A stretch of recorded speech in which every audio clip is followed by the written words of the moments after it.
ন্যায় বিচার প্রতিষ্ঠা করার জন্য আমাদেরকে পুলিশ প্রশাসনকে সাজাতে হবে, আমাদের মিডিয়াকে সাজাতে হবে, সবচেয়ে বড় জিনিস ইলেকশন কমিশনকে আবার নতুন করে সাজাতে হবে, তাই না?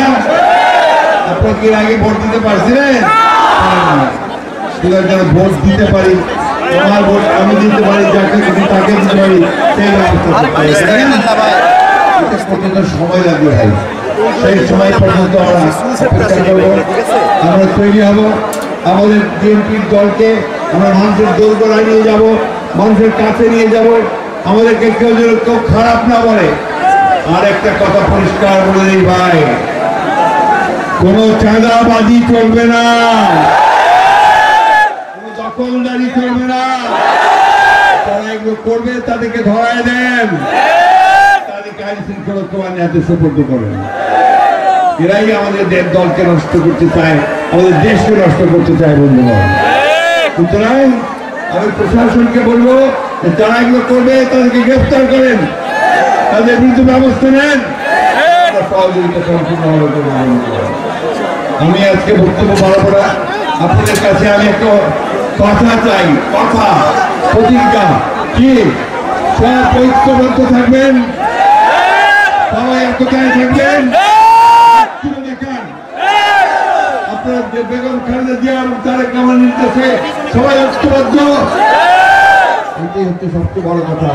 আজকের যে সময়, সেই সময় আমাদের ঐক্যবদ্ধ থাকতে হবে বন্ধুগণ। আবার আমি বলি, আমরা একটু আরো দুটো জায়গায় যাবো, আপনারা ধৈর্য ধরে থাকবেন, নিজেদের মধ্যে কোনো অশান্তি করবেন না। শান্তি শান্তি মানুষের ভালোবাসা নেওয়ার চেষ্টা করবেন। মানুষের ভালোবাসা নিলে আপনারা অনেকদিন থেকে থাকবেন। যারা বন্যায় দুর্গত হয়েছেন, কষ্ট পেয়েছেন, আমরা আপনাদের সঙ্গে সহযাত্রী আছি, আপনাদের সঙ্গে আজকে আমরা এসেছি, ভালো রাখবেন।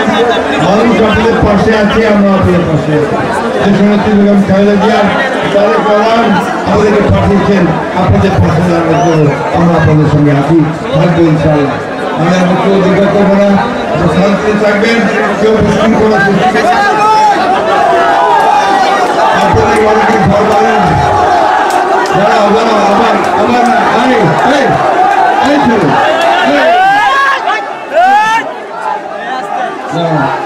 যারা পুরাতে নাই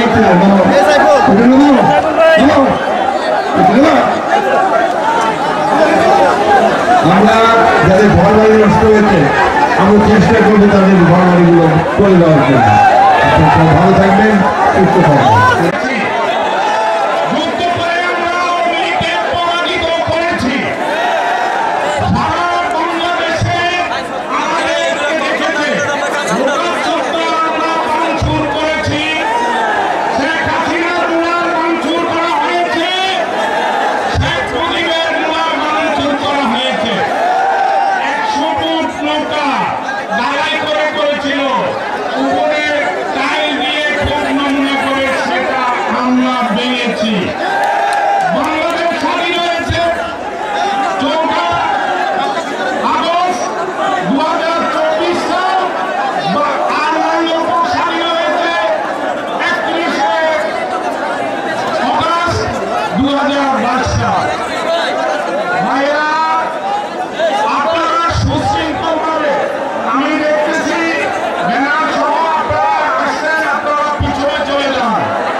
সংগ্রামী বন্ধুগণ, বৈষম্য বিরোধী আন্দোলনে যে সমস্ত ভাইরা শহীদ হয়েছে তাদেরকে 2024 সালে 5 তারিখ যে বিপ্লব বাংলাদেশ স্বাধীন হয়েছে, যে দ্বিতীয় মুক্তিযুদ্ধ হয়েছে, তাদেরকে মুক্তিযুদ্ধ সনদ দিতে হবে, তাদের পরিবারকে চাকরি দিতে হবে, তাদেরকে ভাতা দিতে হবে। ইনশাল্লাহ আমরা মহাসচিবের মুখ থেকে এই প্রতিশ্রুতি আজকে নেব।